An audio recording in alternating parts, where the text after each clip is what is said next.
Hello everyone, દ્રષ્ટિસ cooking ટૂરમાં આપ સૌનું સ્વાગત છે।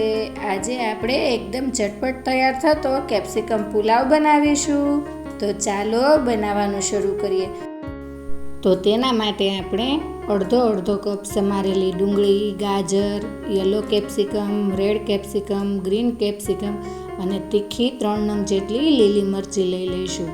હવે એક કડાઈ ગરમ મૂકીશું અને તેમાં આપણે 2 ચમચી ઘી ઉમેરી દઈશું। તમે ઘીની જગ્યાએ તેલમાં પણ આ પુલાવ બનાવી શકો છો। ત્યારબાદ તેમાં આપણે અડધી ચમચી રાઈ અને અડધી ચમચી આખું જીરું ઉમેરી દઈશું। રાઈ અને જીરું સરસ તતળી જાય એટલે આપણે તેમાં મરચી અને 1 ચમચી જેટલી આદુ અને લસણની પેસ્ટ ઉમેરી દઈશું। આપણી પેસ્ટ એકદમ સરસ સંતળાઈ જાય એટલે આપણે તેમાં સમારેલી ડુંગળી ઉમેરી દઈશું અને તેને પણ 1 મિનિટ માટે સારી રીતે તેલમાં સાંતળી લઈશું।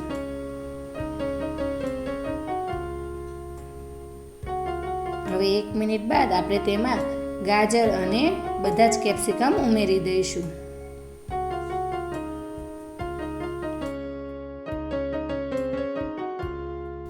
ત્યારબાદ સ્વાદ પ્રમાણે મીઠું ઉમેરી દઈશું અને 1 મિનિટ આવી રીતે તેને સાંતળી લઈશું જેથી ગાજર અને કેપ્સિકમ થોડા નરમ થઈ જાય।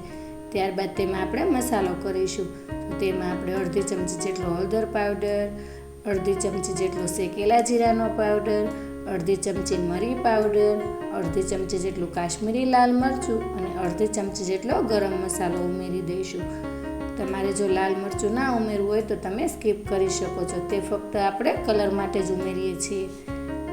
હવે 1 મિનિટ મસાલા સાથે સારી રીતે ચડવા દઈશું અને ત્યારબાદ તેમાં આપણે 1 કપ જેટલા રાંધેલા બાસમતી ભાત ઉમેરી દઈશું અને તેને આપણે કડાઈમાં સારી રીતે ફેલાવી દઈશું। આપણે તેને અત્યારે કેપ્સિકમની સાથે મિક્સ નથી કરવાના, બસ આવી રીતે ઉપરથી એકદમ સરસ ફેલાવી દઈશું અને ત્યારબાદ તેમાં આપણે 1 લીંબુનો રસ ઉમેરી દઈશું।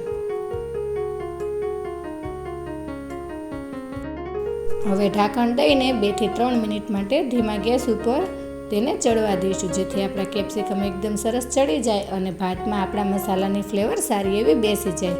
3 મિનિટ બાદ આપણે ઢાંકણ ખોલીને તેમાં 2 ચમચી જેટલા સમારેલા લીલા ધાણા ઉમેરી દઈશું અને બધું જ બરાબર મિક્સ કરી દઈશું।